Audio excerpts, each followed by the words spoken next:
Estamos aqui para mais um episódio do Podcast do Jovem, onde eu, Tomás Sampaio, mais conhecido como Jovem do Vinho, recebo personalidades aqui do mundo do vinho no nosso país. E como vocês já sabem, essa temporada é exclusiva de sommeliers e sommelières. E hoje eu tenho o prazer e a honra de receber um dos maiores educadores de vinho no Brasil, que foi um dos fundadores também da ABS Rio Grande do Sul. Marcelo, seja muito bem-vindo. Obrigado, Thomas. Uma alegria a gente podermos conversar um pouquinho sobre vinho, mercado, tendências e assuntos correlacionados. E é muito legal ter você aqui, porque você realmente já é uma educadora há muito tempo, tem uma história rica e vasta aqui no nosso país, ajudando o mercado a se desenvolver com educação e, obviamente, sendo sommelier, que, né, como um dos fundadores da ABS, a gente vai falar muito disso.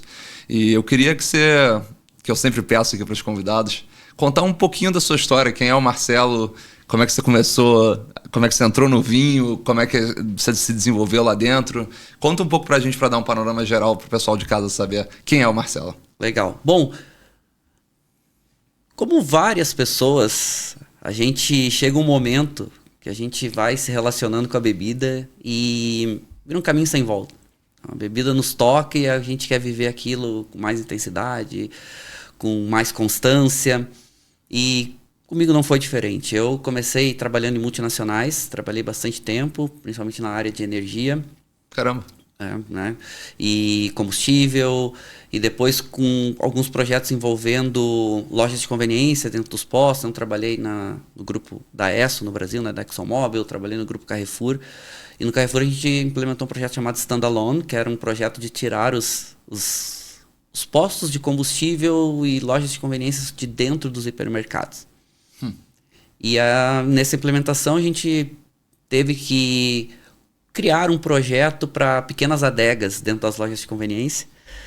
E eu já estava vinho, já gostava, e aquilo me tocou de um jeito, e eu disse, bom, eu adoro isso, e aí pedi para sair do grupo Carrefour, porque eu já estava um pouco desgastado com toda a operação, assim, e coordenava 3 estados, essa parte de operação do Carrefour, e Rio Grande do Sul, Paraná e Santa Catarina, e desde ali eu comecei a me envolver, me dedicar cada vez mais.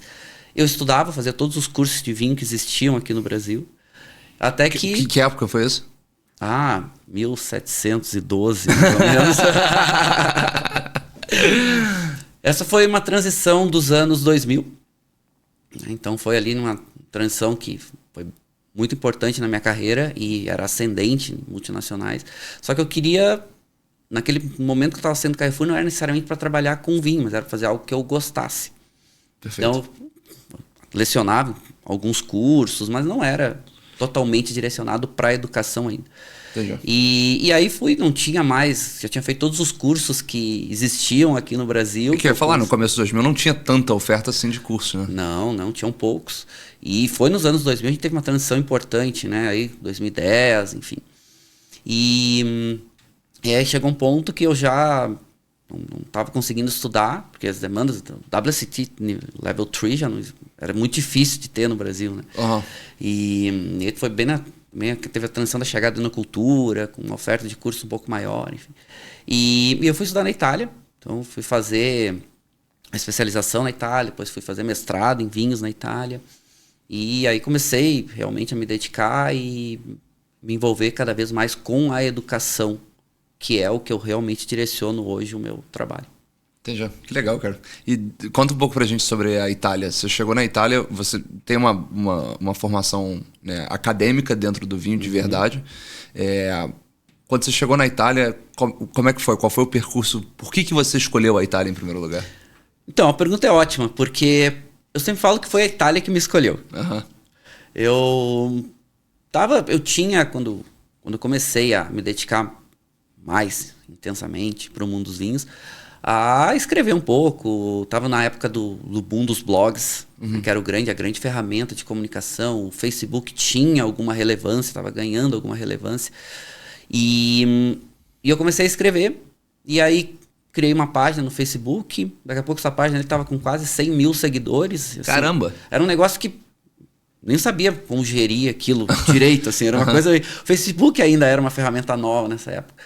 E nesse meio do caminho, porque a minha formação é em comunicação, minha formação original. Entendi. E aí eu acabava tendo uma facilidade para comunicar.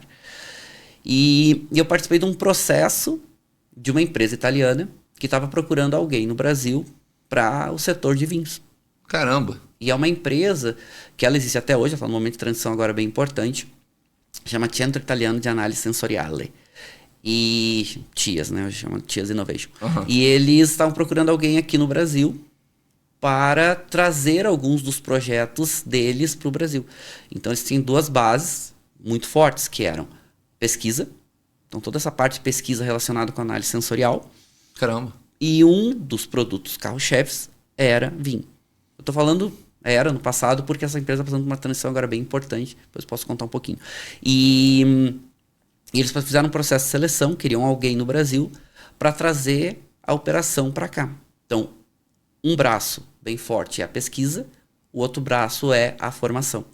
E dessas formações muito relacionadas, desde cursos de extensão até cursos de especialização e cursos de mestrado. Por quê? Porque os diretores do Centro Italiano de Análise Sensorial, eles são muito focados são professores acadêmicos, então eles são muito focados também na pesquisa acadêmica. E para o pessoal de casa que talvez não saiba, quando a gente fala de pesquisa acadêmica de vinho, do que a gente está falando exatamente? Então, no caso do TIAS, é muito focado em análise sensorial. Porque, falando cientificamente, degustação a gente pode dividir em 2 grupos de degustação. Ou 2 perfis de degustadores, com 2 níveis de degustação. Que é a degustação científica. Então, por exemplo, o termo análise sensorial a gente só poderia utilizar para a ciência. Significa que a análise sensorial teria que ter um laboratório aprovado, com degustadores técnicos formados e seguindo toda a metodologia científica. Isso a gente poderia chamar de análise sensorial. E a gente tem uma segunda metodologia que a gente chama de approach sensorial, ou abordagem sensorial, que é o que todos nós fazemos. Total. Que Enólogo, é o que você aprende tipo no W7. Exatamente. Que não é errado. Entendi. É até bom a gente deixar isso claro, porque não é errado fazer isso. Tá.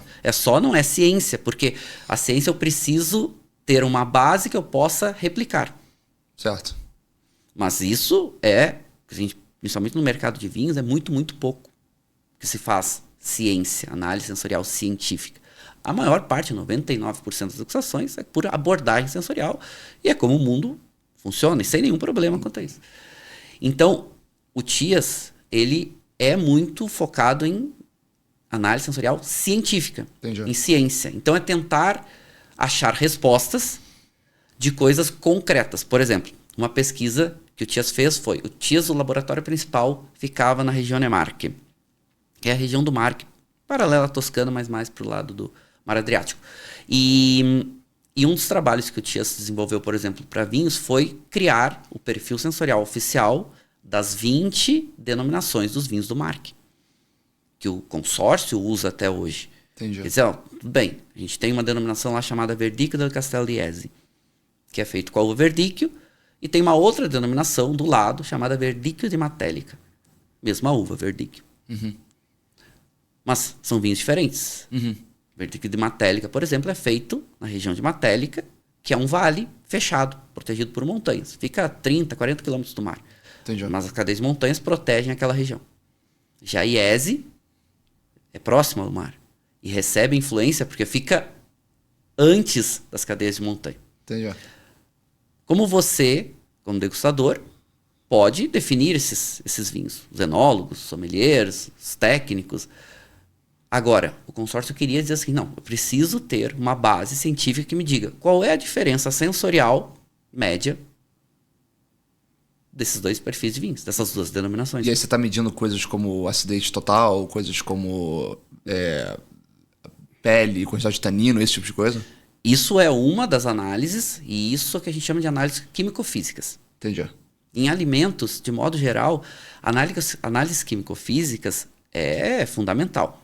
E tem um segundo nível de análises que são as sensoriais, porque até hoje a gente não tem ferramentas que consigam funcionar com os sentidos humanos. Nós, seres humanos, nós somos abençoados, porque a gente tem essas ferramentas, chamadas sentidos, que tem uma capacidade de receber informações sensoriais, levar isso para o cérebro, fórmula de estímulo nervoso, e o cérebro processar isso.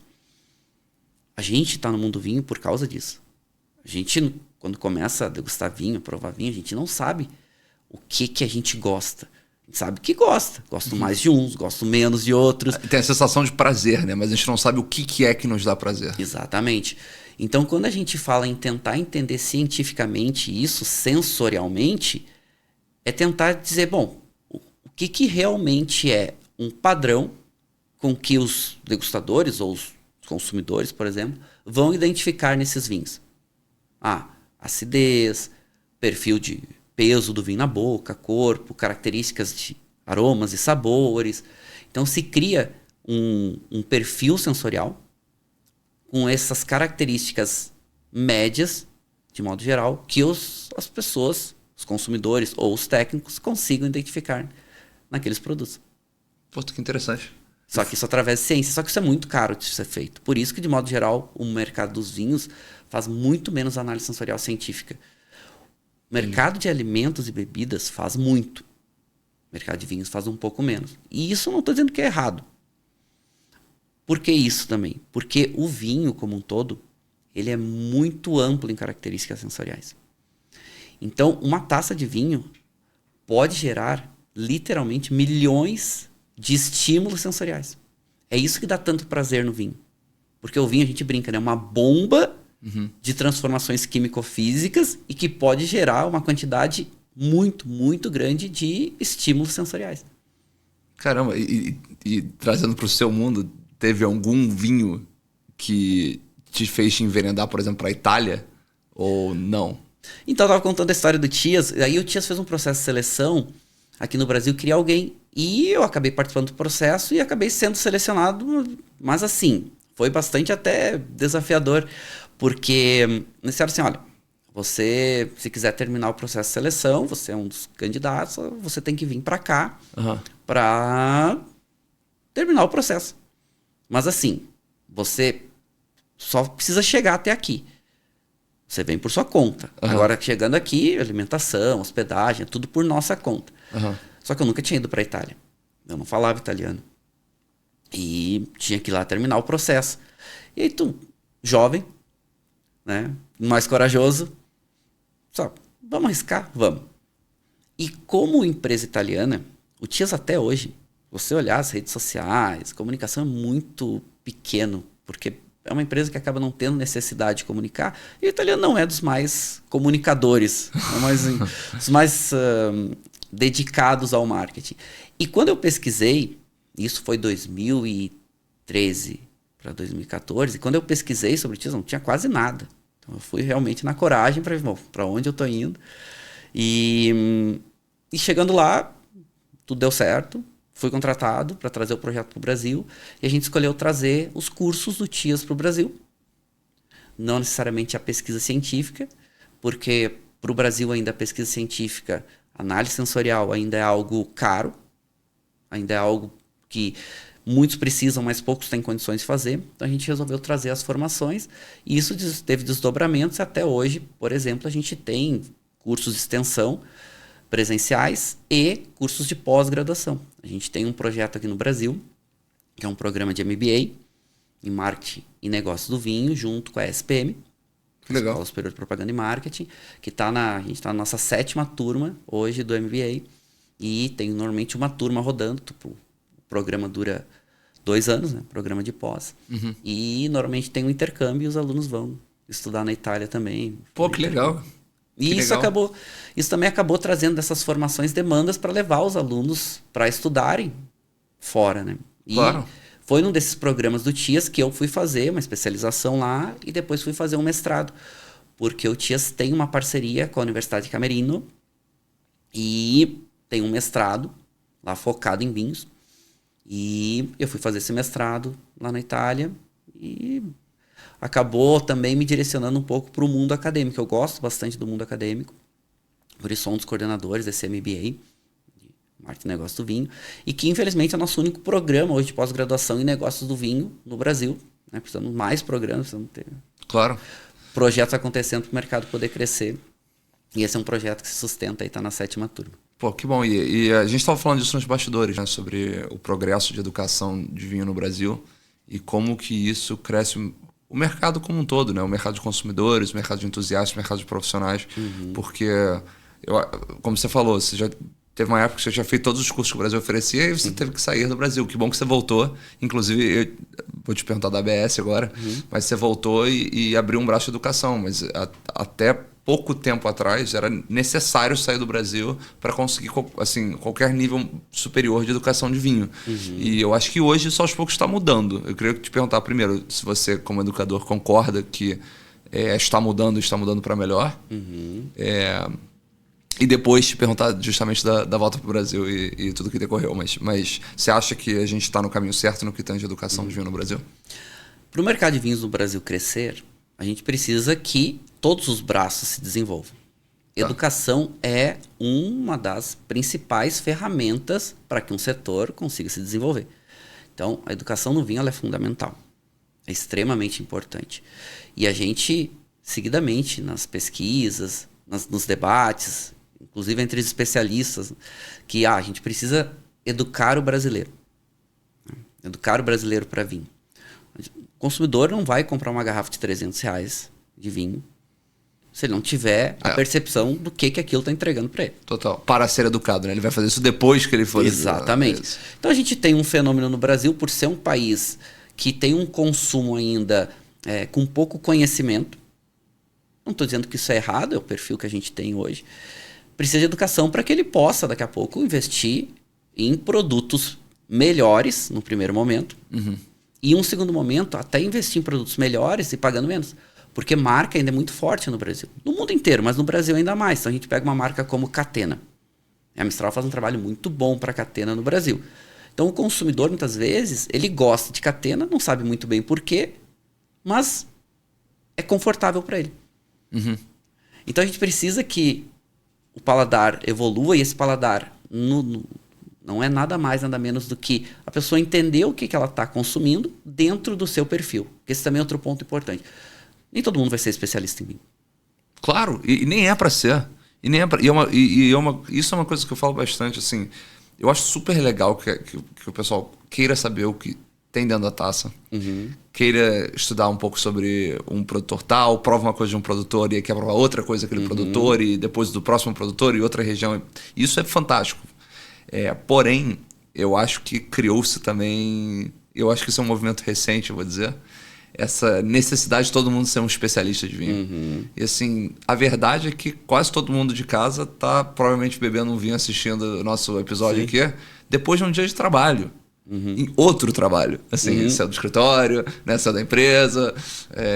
E tá afim de só ter o prazer, né? O hedonismo ali de estar ali bebendo uma taça de vinho. E tá tudo bem. Você não precisa necessariamente saber a composição do solo de Beaujolais, entendeu? Eu acho que existe atualmente esse movimento de que as pessoas estão... Às vezes eu acho que levam a sério demais. Não estou falando da academia, obviamente, mas estou falando do consumidor médio. E eu acho que a gente, aos poucos, está se esquecendo que, na verdade, se você não está fazendo análise técnica...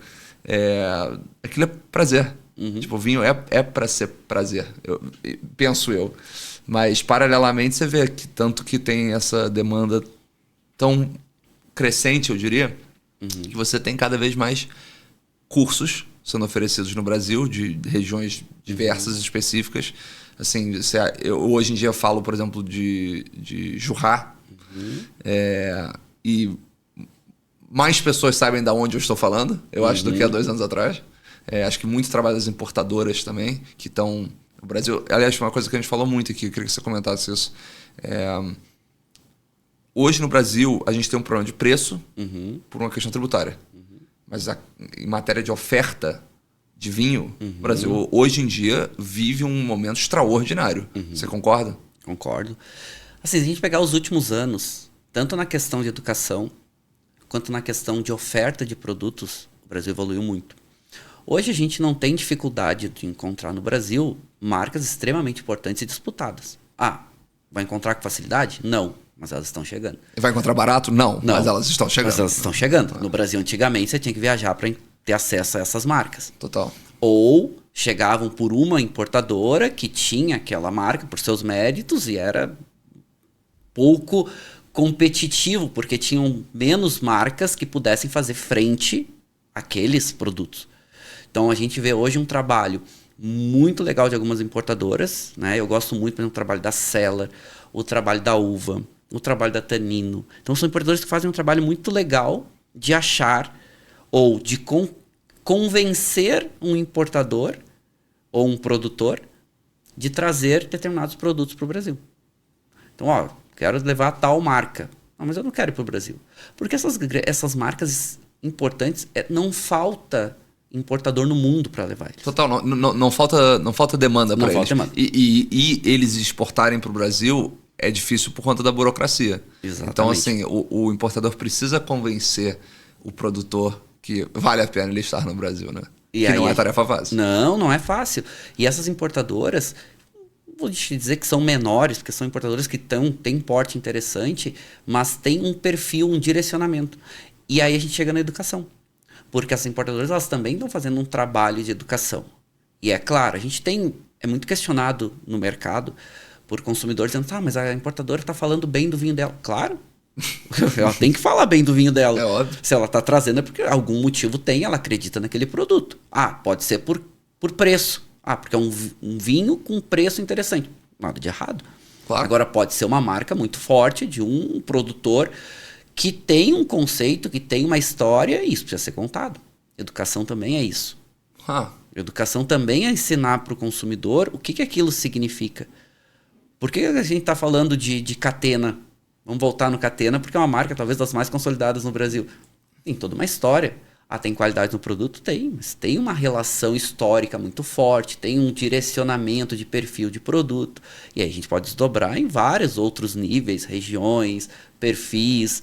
Então esse trabalho hoje que, por exemplo, algumas importadoras fazem de vinhos de menor intervenção. Precisa explicar para o consumidor, porque muitas vezes esses produtos custam um pouco mais.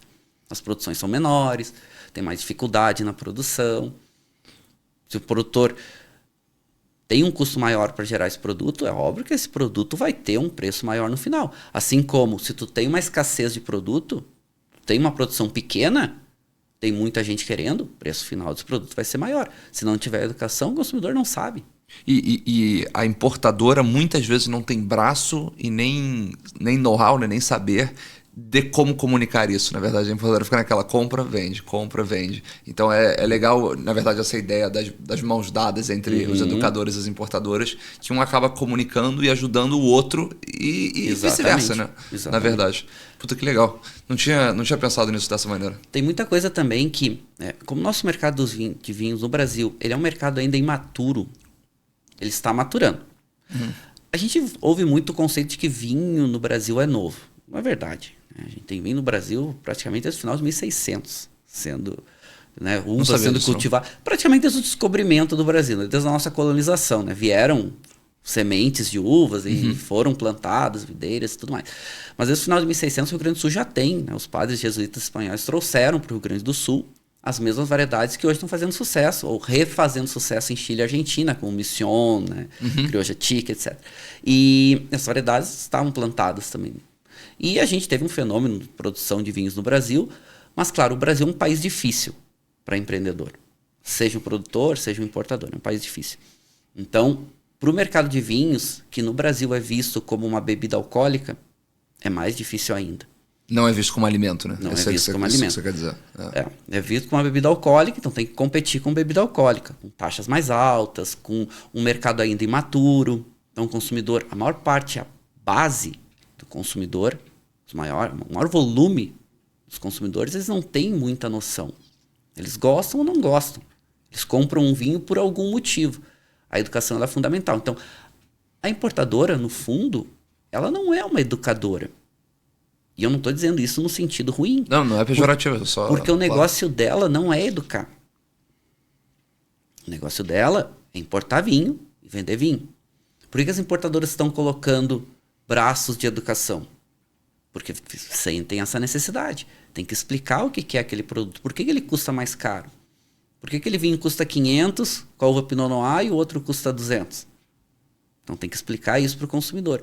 Só que a maior parte das importadoras fazer educação ou ajudar na educação é muito custoso para eles, porque não é um negócio deles. Então, essa correlação entre educadores, escolas e as importadoras e os produtores de vinhos no Brasil é fundamental. A gente também tem uma outra questão no Brasil, é que a gente sempre eu acho uma palavra muito forte. Eu acho que no Brasil a gente está se profissionalizando de forma lenta no mercado de vinhos. Entendi. A própria educação, que tem um boom aí nos últimos 10 anos, sempre andou de forma muito lenta no Brasil. E aí eu trago uma coisa que a gente falou nos bastidores, que é hoje você tem um novo influenciador de vinho por dia aparecendo no Brasil. Rede social, obviamente, é um lugar que ele vem, eu acho, né, assim como quase tudo na vida, com um lado muito positivo, que é que as pessoas agora têm acesso à informação, mas também tem muito acesso à desinformação. Então você tem muita gente fazendo um trabalho muito sério, muito positivo, e paralelamente você também encontra pessoas que estão falando coisas que são factualmente incorretas. Acho que é tão simples quanto isso. E você tem uma presença no Instagram hoje como educador e é uma página que obviamente comunica vinho de uma maneira correta, séria. Como é que você acha que essa quantidade de influenciador, essa quantidade de informação que a gente tem sobre vinho através das redes sociais é positivo ou é negativo? E você acha que o fato do consumidor, por não ter uma educação tão avançada, muitas vezes não sabe nem como filtrar qual informação é de qualidade? Fala um pouco sobre isso pra gente, por favor. Interessante a pergunta, porque eu venho da área de comunicação. E posso dizer o seguinte: a descentralização da informação, que é um fenômeno que vem acontecendo há alguns anos, ela é positiva. Mas tem seus desafios. Antigamente, se a gente comparar, e a gente pode pegar um exemplo, Robert Parker. Tá. Por que Robert Parker fazia tanto sucesso? E eu, como pesquisador, eu entendo Robert Parker como um dos marcos na história do vinho. Com certeza. Extremamente importante. Mas por que ele fazia tanto sucesso? É um exemplo para nós pensarmos a centralização da informação. Então, o que o Parker falava era uma referência. Era lei. Mudava vinícolas, mercados, regiões. Existiam poucas publicações, assim como existiam poucas escolas de vinho, assim como existiam poucas empresas especializadas em algum segmento de vinho. E aí, falando de Brasil, ainda mais, maiores desafios. Então, essa profissionalização, ela precisou acontecer e está acontecendo lentamente no Brasil. A comunicação como um todo, ela descentralizou. Só que nesse processo de profissionalização, de modo geral, ele está muito pulverizado. Então, essa descentralização da comunicação, ela vem muito por acesso a ferramentas que cada um hoje pode mandar a sua mensagem. Total. Algum pode criar uma rede social, seja o canal que for, e mandar a sua informação do jeito que pensa. No vinho, como a gente tem esse produto que nos inebria, que é tão cativante, as pessoas, de modo geral, que gostam de vinhos, acabam, deixa eu mandar minha mensagem também.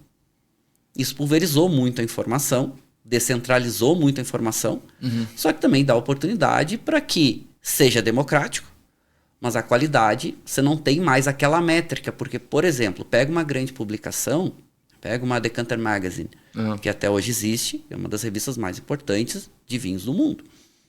O que sai numa revista Decanter, a gente sabe que tem uma credibilidade muito grande.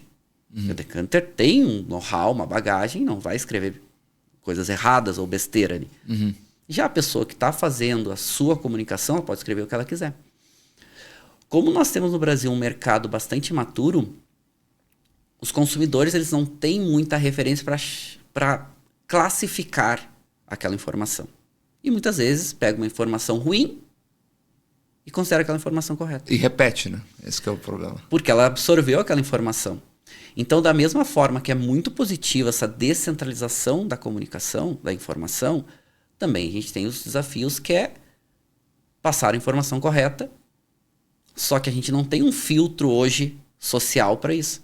Então, os consumidores não sabem se eles estão recebendo uma informação boa ou ruim. Eu, por exemplo, vou dar o meu caso, você citou. Eu não sou influenciador. Eu acabo influenciando as pessoas porque eu sou um educador. Mas eu não sou um influenciador. Eu sou uma pessoa que a minha essência é conteúdo. É mais ensinar do que necessariamente passar sugestões ou passar dicas. Entendi. E os influenciadores, eles são muito importantes, porque essa descentralização da informação também está na mão dos influenciadores. É um canal muito forte, não à toa que hoje as principais escolas de formação de negócios, de gestão, estão passando por cadeiras relacionadas a esses influenciadores. Com certeza. Só que, como todo mundo tem acesso, nem sempre a qualidade é boa, nem sempre a qualidade é alta. Como é que você usa a sua rede social para comunicar vinho? Para conteúdo. Então, eu hoje... as redes sociais, elas são extremamente importantes. No meu caso, por exemplo, eu foco muito em Instagram e YouTube. Então, todo sábado eu transmito uma aula. Sábado, 10 horas da manhã, tem uma aula nova sobre vinhos. Eu uso o Instagram como um canal de mandar essas informações e dizer, olha, a aula é esse assunto, a gente vai falar desse tema. Na semana seguinte, a gente fica trabalhando um pouco mais o tema. Dizer, olha, a gente falou sobre... Eu acabei de chegar agora dos Estados Unidos. Eu estava fazendo as regiões... Literalmente, tá? Do aeroporto, direto literalmente, literalmente. E voo atrasou, então descido, volto, vim aqui gravar com maior boa vontade de ajudar assim, a gente crescer as informações aqui do mercado de vinhos, e enfim. E então, eu vou falar nesse sábado sobre Cabernet Sauvignon dos Estados Unidos. Então, a gente vai transmitir aula no sábado, 10 horas da manhã, e ficamos uma semana ainda mandando informações complementares, dizendo, olha, o mercado está mudando, está acontecendo isso nos Estados Unidos, as regiões mais importantes, um pouco de terroir. Então, a gente vai, durante uma semana, trabalhando um determinado conteúdo. Essa aula fica uma semana gratuito, né? Então... Que legal! Fica gratuito uma semana, depois aí ela sai do ar e fica só para os alunos que... A gente chama de os cursos premium, né? São os alunos, o grupo premium são os alunos que pagam para ter acesso a uma plataforma que tenha mais de 250 aulas, porque a gente já está... Caramba! A gente começou ali praticamente na pandemia com esse projeto, e todo sábado a gente, 10 horas da manhã, tem uma aula. Puta, que legal. E eu tive o privilégio de assistir uma aula sua, né? Você lembra, eu estava lá na Casa Vivar. Aliás, um grande abraço para você, Cris. Estava lá na Casa Vivar e você transmitiu uma aula, mas também teve um grupo seleto que estava ali em pessoa. Eu tive o privilégio de estar lá para assistir sua aula de Piemonte. E é impressionante como que... mesmo achando... Primeiro que a gente nunca sabe tudo. Essa é a primeira coisa. Mas é muito legal ver como que quando a gente cria esses espaços de interação entre profissionais e grandes entusiastas, como que as trocas que acontecem na mesa, os comentários dos vinhos, você sai de lá falando assim, eu entendo um pouco mais essa região do que eu entendia. E assim, é quase tangível. É quase tangível. E aí a pergunta que eu te faço agora, que você voltou dos Estados Unidos, que é uma região que a gente falou nos bastidores, eu morei nos Estados Unidos quase 10 anos, e não só nos Estados Unidos, como em São Francisco, ou seja, muito perto de Napa. Exatamente. Eu ia para Napa com uma certa frequência e em setembro do ano passado, né, eu voltei a Napa para revisitar alguns produtores e visitar outros pela primeira vez, justamente para ver novas tendências. É uma coisa que eu faço, eu viajo o mundo, quem me acompanha no Instagram sabe, justamente para ver novas tendências, desde restaurantes e somms e o que eles estão fazendo pelo mundo. Eu estava em Nova York semana passada, até vinícolas. E quando você, agora que você estava nos Estados Unidos, o que você vê de novas tendências que estão acontecendo nos Estados Unidos? Legal, pergunta interessante, porque quando a gente fala de educação, os Estados Unidos é um mercado muito maduro de consumo, mas também é um mercado muito maduro em educação. E quando a gente começa a estudar vinho, ou quando a gente está se especializando, ou quando a gente é especialista, a gente fica sempre naquela tendência de tentar entender, né? Não, mas teoria, prática, teoria. E eu sempre digo, teoria e prática tem que andar juntos. Você quer aprender sobre vinhos? Estudo e litragem. Estudo e litragem, exatamente isso. Estudo e litragem. Então, é importante a litragem. Você não vai aprender vinho só na teoria. Mas é importante a teoria se você quer aprender sobre vinhos. Tem que andar junto. Isso os Estados Unidos faz muito bem.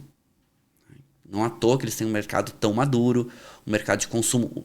Hoje o mercado americano não consegue produzir vinho suficiente para atender o seu mercado.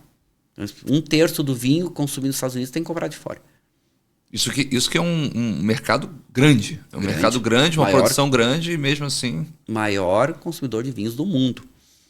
E a gente chega no mercado, você falou de Napa. Napa é um exemplo. Hoje, um Cabernet Sauvignon de Napa Valley, ele tem um preço médio de $106. Médio? Médio. Cara, e a gente vê, né? A gente Preço trazendo médio. pra nossa moeda, olha o preço médio de um Cabernet Sauvignon de Napa. Assim, é bizarro. De Napa Valley.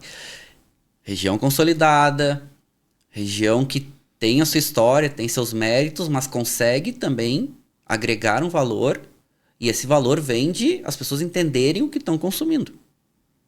Você não vai pagar $100 num vinho, isso para o americano é um valor elevado. Com certeza. Você não vai pagar $100 num vinho se você não tiver um mínimo de noção do que você está tomando. Total. E os americanos fazem isso muito bem. Então, as vinícolas se preocupam em contar suas histórias, mas em também ter parcerias com escolas de educação, ter ofertas para os consumidores terem acesso a informações consistentes. É um mercado maduro que, né, vai se autoalimentando, tem oportunidade para muitas e muitas empresas em diferentes perfis, mas vai se autoalimentando, fazendo com que o mercado cresça, mas o consumidor está sabendo, está consciente, ou tem alguma noção, alguma consciência do que está comprando e o que está pagando. Não à toa que os clubes de vinho funcionam tão bem para as vinícolas. É verdade, é verdade. Não só, porque isso é uma coisa, né? Assim, no Brasil a gente tem alguns exemplos disso. Mas a gente não está falando de clube de vinho de uma importadora, até porque o sistema lá de distribuição é diferente do nosso. Mas sim da vinícola ter um clube de assinatura em que você tem direito, ou melhor, acesso a garrafas toda safra, né? Exatamente. E acho que quase todas as vinícolas de Napa que têm algum status têm isso. Além de um braço muito forte de enoturismo, né? Que Napa realmente zerou o jogo no assunto enoturismo. E que depois eu acho que foi muito copiado pela Argentina, pelo Chile. Mundo. Pelo mundo, né? É, você tem razão. Eu, quando eu fiz o mestrado na Itália, quando eu fiz, tinha 3 alicerces, né? Que era a parte sensorial, a parte de denominações, classificações pelo mundo e a parte de negócios. Quando a gente fala de enoturismo, a referência é Napa Valley para o mundo. Como eles fizeram, como eles chegaram aos resultados que eles têm hoje, eles são a referência para o mundo. Muito do que a gente faz hoje de enoturismo no mundo inteiro é baseado no que Napa Valley faz. Caramba. E eles são realmente referência. Então, se a gente pegar o trem do vinho, a gente tem na Serra Gaúcha hoje um trem do vinho. A Napa criou essa ideia. É a cópia californiana. E eles, essa ideia de receber na vinícola, de enoturismo, o melhor lugar para você promover o seu vinho é na sua casa. Com certeza. Voltando aos clubes, qual é a ideia dos clubes? 1, é venda garantida. 2, é educar o teu consumidor com a mensagem que você quer. É educação. Porque tu não recebe constante, né? Você não recebe só o vinho. Você recebe a história do vinho, a história da safra. Por que tá lançando aquele novo rótulo? Porque as vinícolas fazem normalmente rótulos exclusivos para os clubes. Por que você está recebendo aquele rótulo? Por que aquele rótulo é novo? Como é que foi a tomada de decisão da vinícola para ter aquele novo produto? Um novo vinhedo. E assim vai educando. Então o consumidor vai absorvendo informações mais consistentes e vai criando seu perfil, seus entendimentos, vai criando seu... A gente chama de evolução de paladar, né? Evolução de paladar nada mais é do que conhecimento. E aquela relação, né? Teoria e prática. Total, estudo ele traz. Mas quando a gente vê novas tendências dentro dos Estados Unidos, e aí você pode ser técnico a falar nível de uva, nível de vinificação, o que você quiser. O que você viu nessa viagem que foi interessante? Bom, os Estados Unidos continua sendo referência, né? Eles têm uma grande questão que é, como eles têm uma demanda maior do que eles produzem, eles não têm necessidade de exportar seus vinhos, mandar seus vinhos para fora. Por isso chega a ter um pouco vinho americano no Brasil e no mundo. E quando chega, normalmente muito caro. Muito caro. Mas o que a gente vê de tendências hoje muito claras são o seguinte. Primeiro, a volta da supervalorização do terroir. Tá. Então, por exemplo, Napa hoje, a classificação de Napa Valley, que é a área mais importante de vinhos de todos os Estados Unidos, Napa Valley, toda a área do condado de Napa, você tem uma exigência hoje para fazer o vinho classificar como Napa Valley de ter pelo menos 75% da uva vindo dali. Dentro das AVAs, então Calistoga, Santa Helena... Lodi. Lodi fica fora de Napa, fica um pouco mais no Vale Central. Ah, é verdade. Mas ela é uma AVA também, só fica fora de Napa. Então dentro de Napa, você tem AVAs que pertencem à Napa. Ah! AVAs menores. Tá, eu não sabia disso. Exatamente, são como se fossem sub-regiões. Que as AVA e as AVAs americanas são as classificações de lugar. Então Napa em si não é uma AVA? Napa é. E dentro de Napa você tem outras menores. Entendi. Estados Unidos tem muito isso. Tem as AVAs, são essas áreas demarcadas, vão se cruzando. Às vezes você pega 2 regiões, um pedacinho de cada uma, às vezes tem menores dentro. Estados Unidos, eles vão criando essas classificações para proteger marca. Isso é inteligente. Entendi. Porque daí, por exemplo, Napa Valley. No mundo não pode fazer um vinho chamado Napa Valley. Nem certo. vinho chamado Napa. Claro, mas esses são como as OACs na França. Exatamente. Então, Napa as AVAs são as OACs americanas. Certo. Então, dentro do condado de Napa, que eles chamam de Napa Valley, tem várias pequenas vilarejos, cidades ali, e tem outras AVAs menores dentro. Então, por exemplo, Santa Helena é uma cidade, ela é uma AVA dentro de Napa. Entendi. São 16 hoje AVAs dentro de Napa Valley, áreas menores classificadas, só que a exigência de vinho, para você ter essa classificação, a exigência da uva é de você ter no mínimo 85% da uva vindo daquela área menor. Então, 75% para todo o Napa, 85% para aquela AVA menor. Tô falando da supervalorização do terroir novamente, né? Então, o Napa agora tem uma classificação que eles chamam de state. Então, se você tem um vinhedo que é só da sua vinícola e você quer usar o termo state, você tem que ter no mínimo 95% da uva vindo daquele vinhedo, que a vinícola é a única proprietária. E normalmente esse vinhedo é dentro da propriedade. Então, aqui a gente está falando, um vinho classificado como Napa Valley tem uma exigência mínima de 75% da uva vindo da área de Napa Valley. Já um state, 95% da uva tem que vir daquele lugar. Isso é uma volta de valorização do terroir. Com certeza. Debateu muito tempo, alguns anos atrás, a questão de supervalorização do terroir, etc. Agora a gente está voltando com esse fenômeno. Tendência muito forte nos Estados Unidos. Os vinhos estão ficando mais elegantes. Os vinhos estão ficando mais leves. Quando a gente fala de elegância, a gente está falando de menos extração, menos madeira. Menos madeira, menos álcool, um pouco mais fresco no sentido de acidez e de perfil aromático. Então, aromas e sabores mais frescos. Vinhos privilegiando maior equilíbrio. Que eu acho que conversa muito com a parte do terroir que você estava falando, porque é muito difícil você ter uma expressão de terroir se você tem uma uva sobremadura, sobreextraída, com muita madeira. Tudo isso serve, de certa maneira, como quase uma maquiagem para o vinho, né? Então, se você tem tudo isso, não tem como você ter a expressão do terroir. Então, eu acho que as coisas meio que andam juntas, você concorda? É muito mais fácil você fazer um vinho com bastante extração, com uva sobrematurada, com bastante passagem por madeira, porque o perfil vai se direcionar para aquele. Quando a gente tem produtores se preocupando com ter vinhos mais leves, vinhos mais elegantes, eles também estão se preocupando em mostrar um pouco mais como aquela área se comporta. Menos madeira, e eu não estou dizendo que madeira não é importante, madeira tem seu valor. Agora, quando você deixa muito tempo para madeira, que o perfil aromático da madeira sobrepõe, isso é fácil de fazer. Você tem madeira, infinito. E você vai ter o perfil da madeira ali.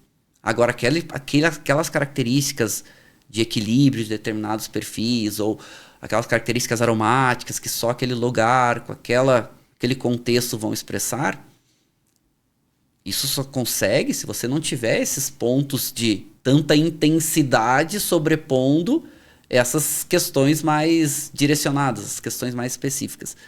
E a gente vê muito isso hoje, por exemplo, citando o exemplo de Napa, de valorizar essas áreas e mostrar isso.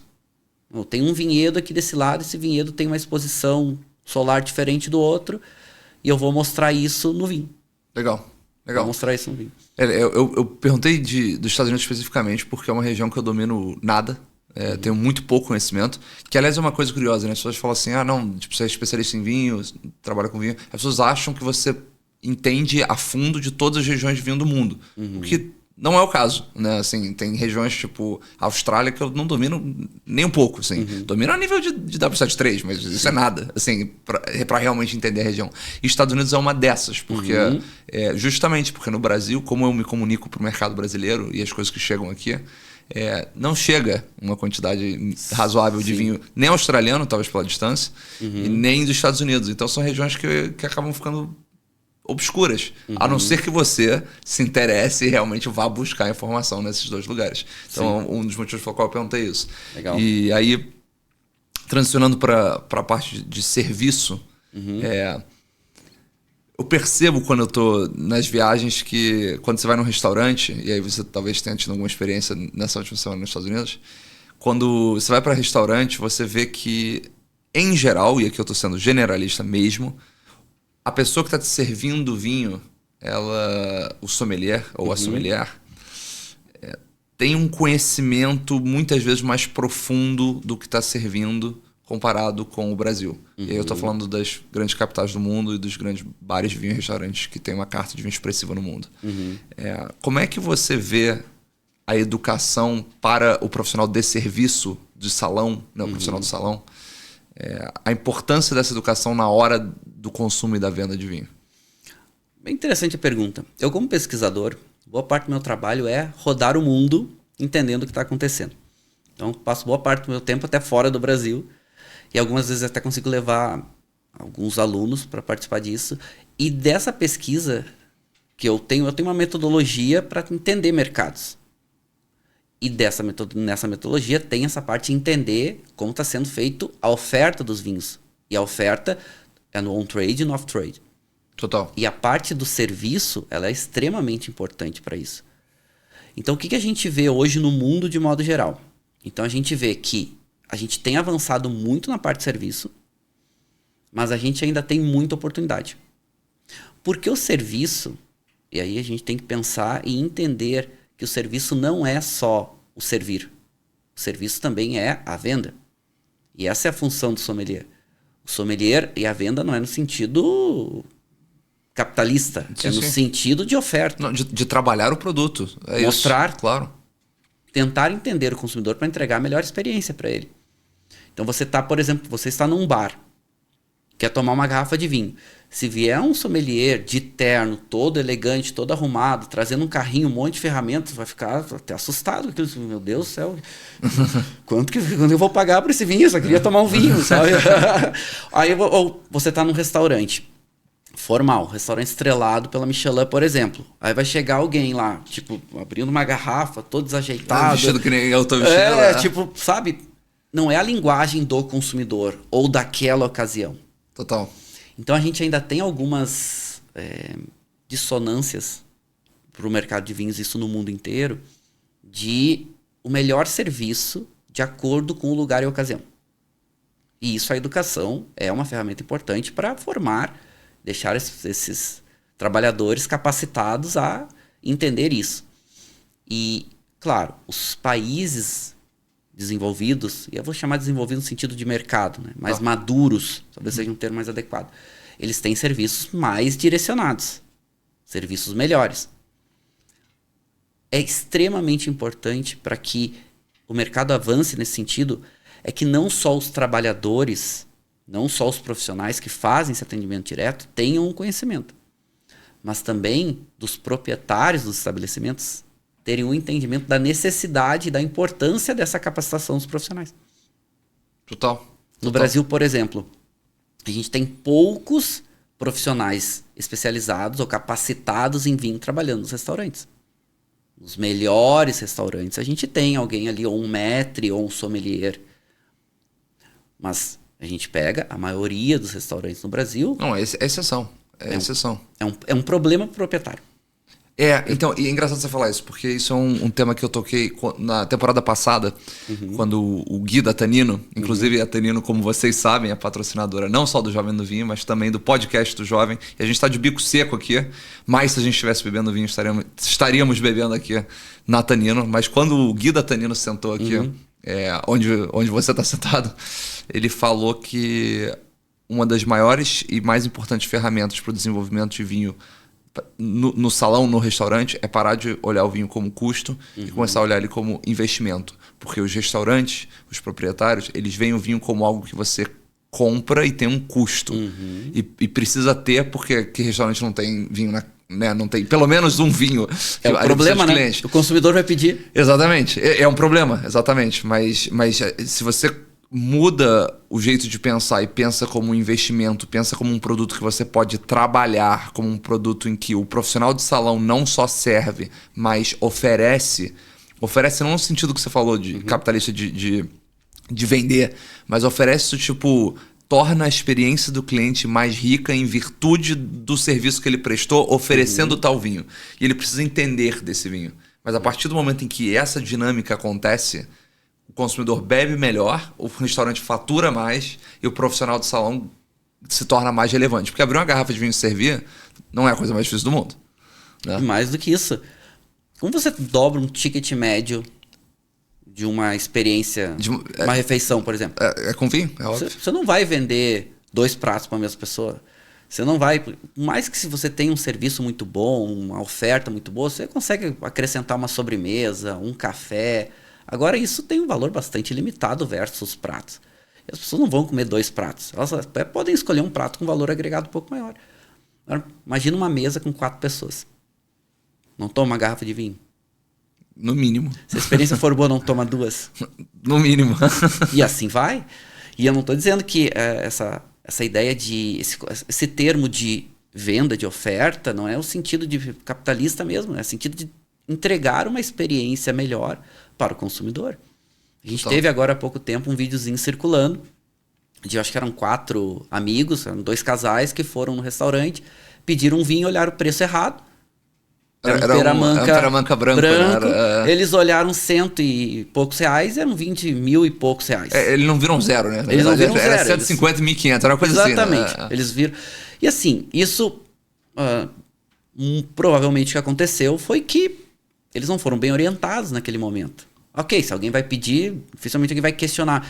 Mas entender um pouco, né? Por que eles vão comer... Né? Se aquilo ali é o melhor para ele, se é a melhor experiência. Ah, porque tem um preço maior, significa que vai ser a melhor experiência? Não necessariamente. Daqui a pouco é melhor você vender 2 garrafas do que vender uma mais cara. Com certeza. Porque o consumidor ele vai voltar. E ele vai ter uma boa experiência, ele vai ficar feliz. E ele vai falar bem. E ele vai indicar para os amigos. E ele vai querer ter a experiência de novo. E hoje, quando a gente olha para curso de sommelier do Brasil... essas coisas são citadas, são mencionadas? Sim, nas boas escolas, com certeza. Sim. Porque o curso de sommelier...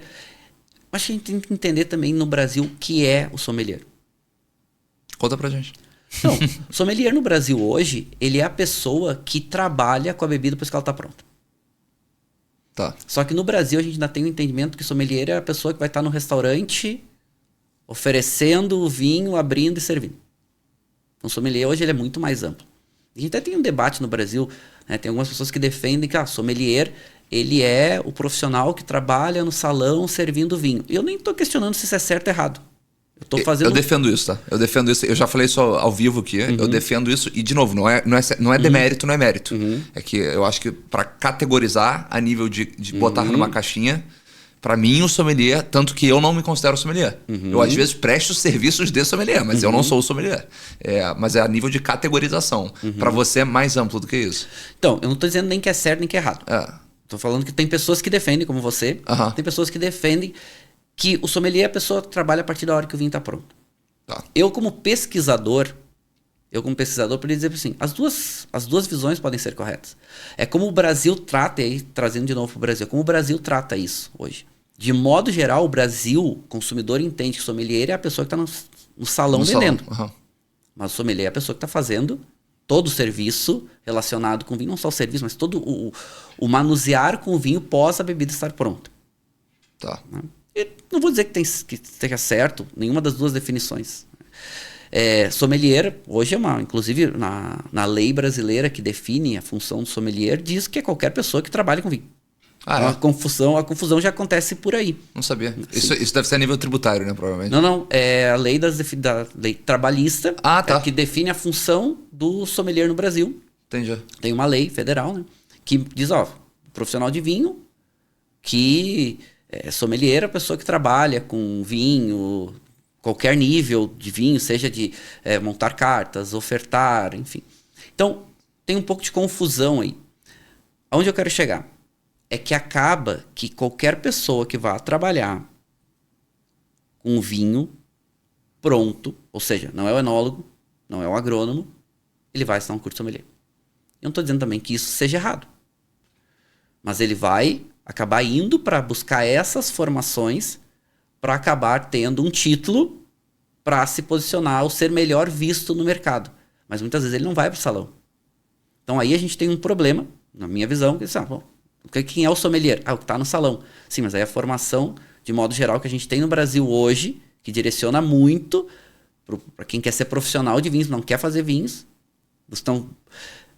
Temos 3 alicerces no mundo dos vinhos, no meu entendimento como pesquisador. Eu tenho o campo. Tá. Quem é o profissional do campo que cuida da uva? É o agrônomo. Tá. Depois eu tenho o profissional de produção do vinho. Quem é o profissional que faz o vinho? Enólogo. É o enólogo. Tá. E esse terceiro alicerce, que é tudo que vem pós a elaboração do vinho. Na sua concepção, é o sommelier? Não é na minha concepção, é na concepção do mercado brasileiro. Entendi. Na concepção do mercado brasileiro, é o sommelier que ocupa esse espaço hoje. Entendi. Então tá, mas ele é um vendedor de vinho. Não, sommelier. Mas ele é um representante de uma importadora. Ele é um sommelier. Então o mercado brasileiro entende dessa forma. Entende que o sommelier é o cara de salão. Mas as capacitações, formações estão todas centradas para todo mundo que faz ou que quer trabalhar com vinho se direcionar para fazer um curso de sommelier. Ok, a gente tem no Brasil escolas, cursos como o WSET, enfim, que foca bastante em mercado, mas a gente teria que ter no Brasil mais cursos focados em mercado. Mercado não é necessariamente em estratégia ou necessariamente em números, mas focado para áreas diferentes. Total. Para atuar, quero ser um especialista em fazer cartas de vinhos. Vou fazer um curso sommelier. Beleza, está muito relacionado. Não, eu quero ser um vendedor, um representante de uma importadora. Eu vou fazer um curso sommelier. Tá, mas tem o outro lado, tem o lado de venda, tem o lado que os cursos sommeliers no Brasil hoje não tratam disso. As escolas de negócio ou de cursos de mercado de vinhos, como o caso da WSET, não trata isso. Total. Então aí você citou o Gui da Tanino. O Gui é um que também seguidamente defende isso. A gente tem que formar as pessoas para o que elas vão executar. Tem que dar uma base técnica para as pessoas para o que elas vão executar. E os cursos sommeliers hoje, mais alguns cursos de mercado, são os que ocupam esse espaço. Então é mais um desafio para o mercado brasileiro para ele poder crescer. É ter as pessoas melhores capacitadas para o que elas vão executar. Você tinha falado do crescimento das escolas. Isso é muito positivo, porque antigamente a gente tinha praticamente o curso de sommelier no Brasil e tinha as escolas de enologia. Então, se você queria trabalhar com vinho, tinha que fazer uma dessas formações. E, de novo, conhecimento nunca é demais. Claro. Bons conhecimentos, boas escolas, bons professores, bons cursos, nunca é demais. Agora, se você quer se especializar em alguma coisa, você tem que se direcionar para aquilo. Então, você precisa se capacitar para ter condições melhores de executar aquela determinada função. Conforme a gente aumenta a educação no Brasil, tem mais ofertas direcionadas. Vamos usar o exemplo dos influenciadores. Eu disse, eu não sou um influenciador, eu sou um educador. E acabo usando as minhas redes sociais, as ferramentas de comunicação para poder passar minha mensagem. Quem vai ser um influenciador hoje? Ele busca qual informação? Ele busca qual fonte? Onde ele se capacita para isso? A gente pode gostar ou não do trabalho dos influenciadores. E eu aqui sou uma pessoa que eu gosto de bons influenciadores. E deixo de lado influenciadores ruins. É isso. Eu faço um filtro. Então, dizer, é certo, errado? Não, é o mercado. Total. É o mercado. Assim, eu vou lutar contra o mercado? Não, eu acho que tem espaço para todo mundo. E eu considero positivo essa descentralização da informação, como eu disse antes. Agora, aonde o influenciador se forma, se capacita? Aonde o influenciador vai buscar essas referências para executar um bom trabalho, por exemplo? Não, ele não vai buscar, ele vai fazer um curso sommelier. Não, beleza, faça. Mas o curso sommelier não vai dizer como tu pode gerar um conteúdo, como tu pode melhorar essa forma de te comunicar com o teu público, com as pessoas que tu quer atingir. Então é isso que a gente ainda tem muito que crescer no mercado brasileiro, avançar no mercado brasileiro, e que tem alguns mercados pelo mundo que a gente já vê essa oferta muito maior, muito mais direcionada. Entendi. Então para a gente fechar, quando a gente olha para o futuro, para o amanhã do mercado de vinho, e aí pensando em uma formação como sommelier, você acha que é necessário uma abordagem mais prática? E quando eu digo prática, não é de botar a mão na garrafa para abri-la, mas prática de como transmitir o que você aprende no curso para o mundo real, dependendo da sua área de atuação. Sim.